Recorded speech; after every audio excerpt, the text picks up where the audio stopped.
So this conference will be broadcast at www.acu2020.org. It will be translated into 10 languages. You can find other contents on this website as well. Plus, I'm here in Germany acting as a medical doctor of Robert Kennedy, and I just would like to announce his voice is not related to any virus or something. He has not COVID-19 something. It's a long-lasting physical voice disease, just to say this. So he is, his health is very intact, and we are proud to have him here with us. So tomorrow there will be a very big crowding, like in the 1st of August. This was the biggest in Europe. And tomorrow it's going to be much bigger, because we are standing here all together to try to tell the truth to the people. I am Robert F. Kennedy, Jr. Excuse my voice, which should get better as I talk. And let me explain to you a little bit about the journey that brought me here. I run the biggest water protection group in the world. It's called Waterkeeper Alliance. And back in the early 2000s, I was suing big coal-burning power plants in the United States for discharging mercury. At that time, and my only concern was the impact of the mercury on fish and on human health of the human beings who ate the fish.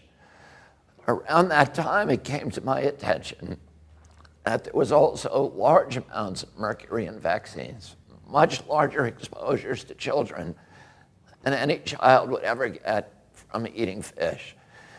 And so I began to address that, and we started an organization that was trying to have a very limited scope, which was trying to remove the mercury from vaccines. Little by little, I came to understand that there were larger problems with vaccines. And the central problem, and the one we were most deeply concerned with, was that vaccines in the United States were not safety tested. They have an exemption that is not available to any other medical product. And that exemption, which most people cannot even believe, is an artifact of CDC's legacy as the Public Health Service, which was a quasi-military agency.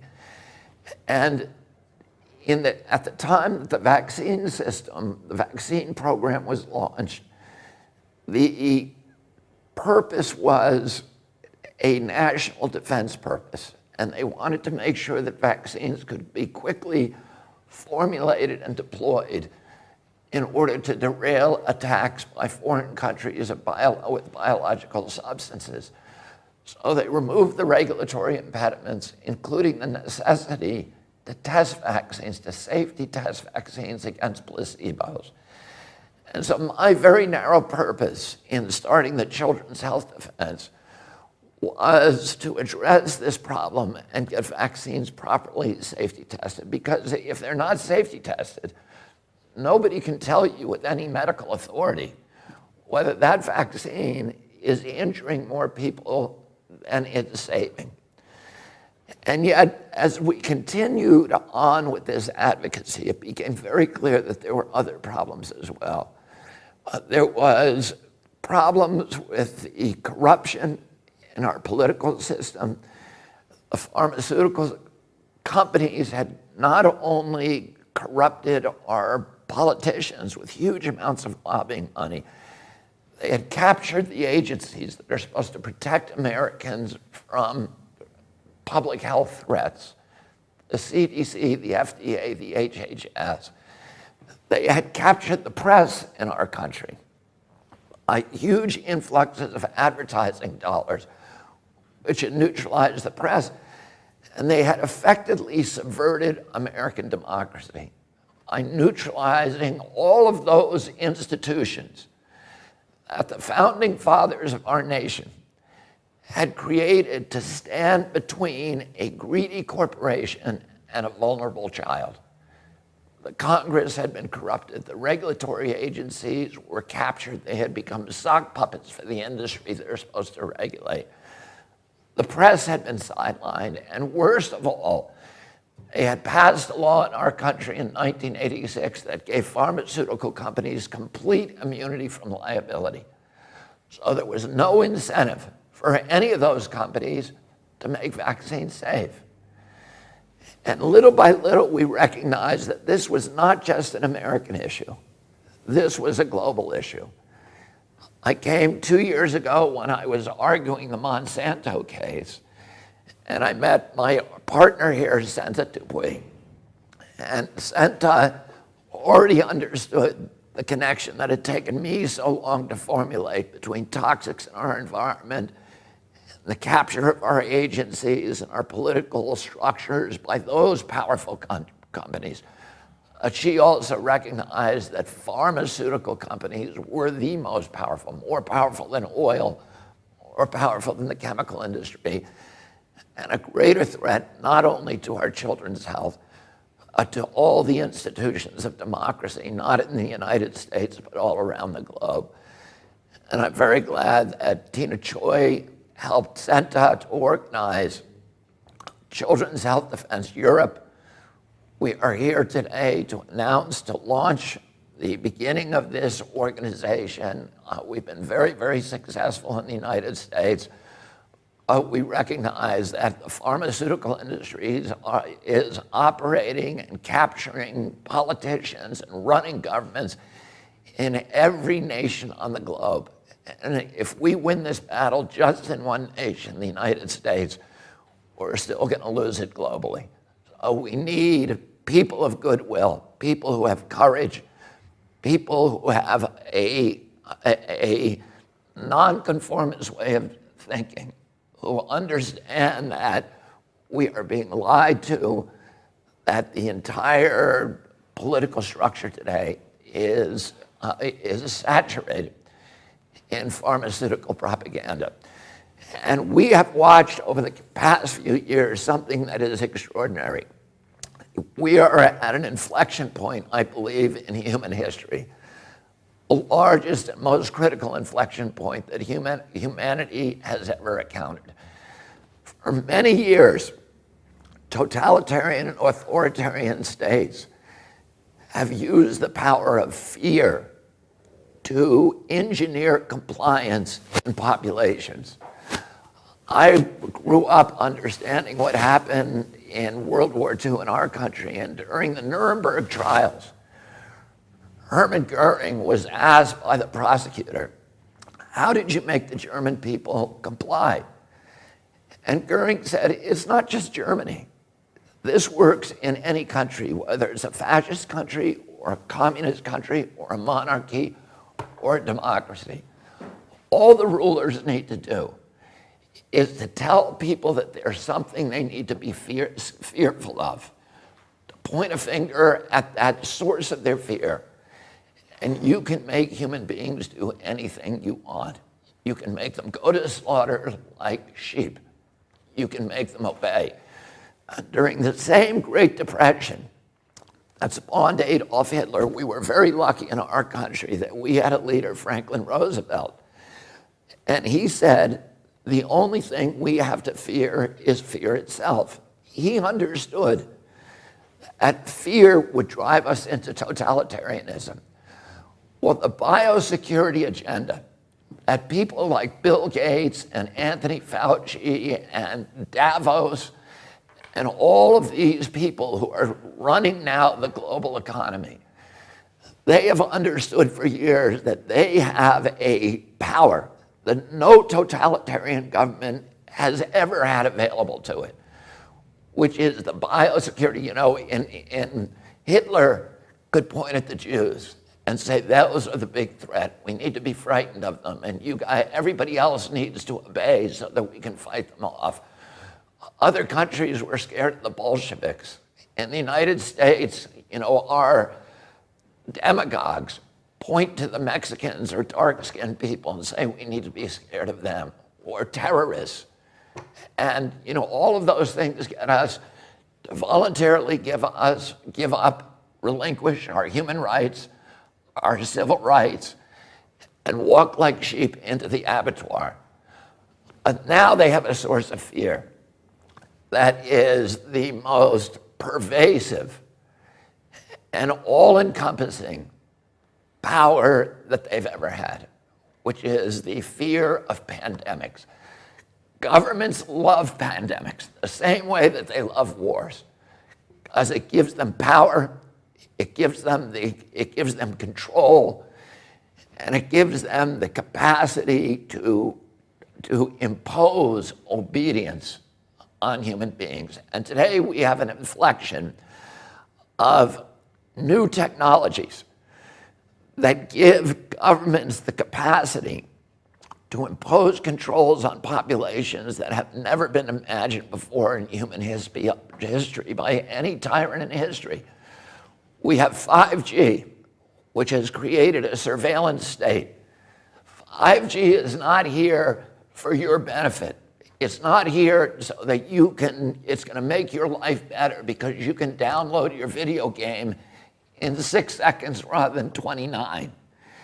The only reason for 5G is because it allows these big data companies run by Bill Gates and Mark Zuckerberg and Jeffrey Bezos to harvest our data, to listen to your conversations on your cell phone. They've always been able to do that, but there was no way for them to transport that data, to subject it to analytics, and then to monetize it and to sell it. Bill Gates today is building a city in Arizona, 80,000 people, with a data center that will be able to take all of this new data, the data on your Alexis in your home. You think that Alexis is working for you? Alexis isn't working for you. She's spying on you. Your cell phone is spying on you. They have biometric facial recognition systems, your GPS, all the satellites that Bill Gates brags that his satellites will be able to monitor every square inch of the planet 24 hours a day. They're going to know, and then they have another innovation, which is digital currency. And once they have digitalized our currency and gotten rid of the cash economy, they have absolute control over us because they'll be able to tax every transaction. The banks will be able to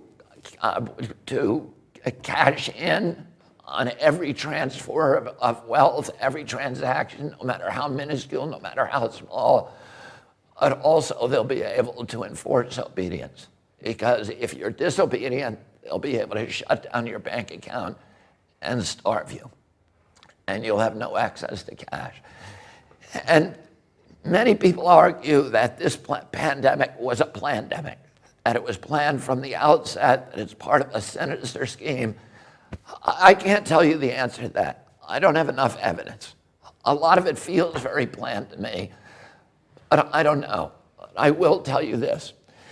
If you create these mechanisms for control, they become weapons of obedience for authoritarian regimes, no matter how beneficial or innocent the people who created them. Once you create them, they will be abused. 100% guarantee that they will be abused. And all of the people who are out on the street now, who are arguing with this new imposition that we're seeing all around us, of authoritarian control, of people being told, wear your mask. And you know, I think everybody in Europe, everybody in Germany, everybody in the United States, if they were told, here's why you should wear a mask, here's the science that says it will help, here is the science that says it works, that you will stop transmission to other people, everybody would wear it with no problem. What we know is that we're not being dealt with honestly. We're being told, this is the science. But it's not, it's an appeal to authority. It's science because Tony Fauci and Bill Gates tell us it's science. We want to see the studies. We want to see the studies on hydroxychloroquine. We want to see the studies on whether the lockdown is killing more people than the coronavirus. We want to see real science and real risk assessments. And we are not going to take the word. My father told me when I was a child, people in authority lie. And we all, if we are going to continue to live in a democracy, we need to understand that people in authority lie. People in authority will abuse every power that we relinquish to them. And right now, we are giving them the power to micromanage every bit of our lives 24 hours a day. They're going to know where we are. They're going to know the money that we spend. They're going to have access to our children. They're going to have the right to compel unwanted medical interventions on us. The Nazis did that in the camps in World War II. They tested vaccines on gypsies and Jews. And the world was so horrified after the war, we signed the Nuremberg Charter. And we all pledged when we do that, we would never again impose unwanted medical interventions on human beings without informed consent. And yet in 2 years, all of that conviction has suddenly disappeared. And people are walking around in mass where the science has not been explained to them. They are doing what they're told. They are these government agencies are orchestrating obedience. And it is not democratic. It's not the product of democracy. It's the product of a pharmaceutical-driven biosecurity agenda that will enslave the entire human race and plunge us into a dystopian nightmare where the apocalyptical forces of ignorance and greed will be running our lives and ruining our children and destroying all the dreams and dignity that we hope to give to our children. And the launch of this organization, Children's Health Defense in Europe, is a beachhead. It's an announcement to the world, and we are not going to take it. We are building institutions to fight your institutions. And you have global institutions, and we now have a global institution.